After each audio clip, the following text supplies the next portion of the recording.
लोकसभा चुनाव में बीजेपी की हार के लिए अजीत पवार जिम्मेदार हैं। अजीत पवार की पार्टी से गठबंधन बीजेपी को बहुत भारी पड़ा था। अगर अजीत पवार से बीजेपी ने गठबंधन नहीं किया होता तो उसे हार नहीं मिली। महाराष्ट्र लोकसभा चुनाव के परिणाम सामने आने के बाद पहली बार डिप्टी सीएम देवेंद्र फडणवीस ने अजीत पवार पर सीधा हमला बोला। उन्होंने कहा कि लोकसभा की 12 सीटें ऐसी थीं जो हम 3 से लेकर 6,000 वोट से हारे। अगर कुल वोटों का अंतर देखा जाए तो महाविकास अघाड़ी से हमें सिर्फ 2 लाख कम वोट मिले हैं। वो इसलिए क्योंकि हमें अजीत पवार का वोट ट्रांसफर नहीं हुआ। एकनाथ शिंदे की शिवसेना ने तो हमारे पक्ष में अपना वोट आसानी से ट्रांसफर करा दिया, लेकिन अजीत का वोट हमें नहीं मिल पाया। अगर एनसीपी का वोट हमें मिलता तो हम बुरी तरह नहीं हारते। सबसे बड़ी बात तो ये कि अजीत पवार से गठबंधन के बाद हमारे कार्यकर्ता ही सहज नहीं थे। फडणवीस ने कहा कि शिवसेना के लिए अपने वोट हमें ट्रांसफर करना आसान था, क्योंकि शिवसेना का कई सालों से गठबंधन था। हमने हमेशा एनसीपी के खिलाफ चुनाव लड़ा, इसलिए उनके वोटों को ट्रांसफर करना मुश्किल थे। फडणवीस ने स्वीकार किया कि बीजेपी के मूल मतदाताओं को एनसीपी के साथ गठबंधन पसंद नहीं था।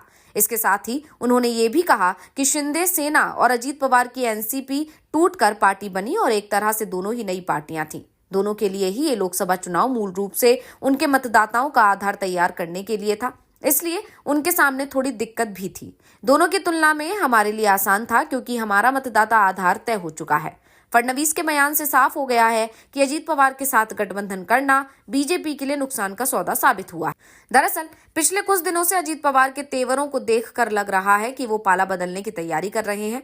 वो लगातार परिवार के साथ जुड़ने की बात कर रहे हैं और इसके बाद अब देवेंद्र फडणवीस की तरफ से जो बयान दिया गया है और बीजेपी की हार के लिए अजीत पवार को जिम्मेदार ठहराया गया है, उसके बाद से ये कहा जा रहा है कि बीजेपी भी अब धीरे धीरे अजीत पवार से दूरी बनाती दिखाई दे रही है। पहले तो आरएसएस और एकनाथ शिंदे की पार्टी के नेता ही अजीत पवार पर निशाना साध रहे थे, लेकिन अब बीजेपी के नेताओं के निशाने पर ही अजीत पवार आ गए हैं।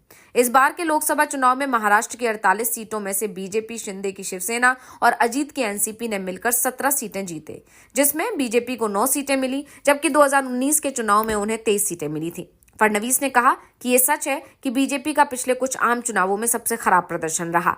हमने 28 सीटों पर चुनाव लड़ा, लेकिन फिर भी बहुत कम सीटें हासिल की। हालांकि हमने 12 सीटें 3% से कम मतों के अंतर से हारी, जो 3,000-6,000 मतों का अंतर है। लेकिन ये बात भी ध्यान रखना चाहिए कि इस बार चुनाव में हमने सबसे ज्यादा वोट हासिल किए थे। फिलहाल अब सभी की नजरें विधानसभा चुनाव पर टिक गई हैं। जिस तरह से एनडीए में घमासान मचा हुआ है, उसके बाद दावा किया जा रहा है कि चुनावों से पहले एनडीए टूट सकता है। एकनाथ शिंदे की पार्टी भले ही एनडीए में बनी रहे, क्योंकि शिंदे के पास विकल्प नहीं है। उद्धव ठाकरे पहले ही साफ कर चुके हैं कि वो शिंदे को अपने साथ अब कभी नहीं जोड़ेंगे, लेकिन अजीत पवार ने तो अपने विकल्प तलाशना शुरू कर दिए हैं। शरद पवार के दरवाजे पर उन्होंने दस्तक दे दी है और दावा किया जा रहा है कि विधानसभा चुनाव से पहले ही अजीत पवार की घर वापसी हो सकती है, और इस बात के संकेत अब बीजेपी और अजीत दोनों ही तरफ से दिए जाने लगे हैं।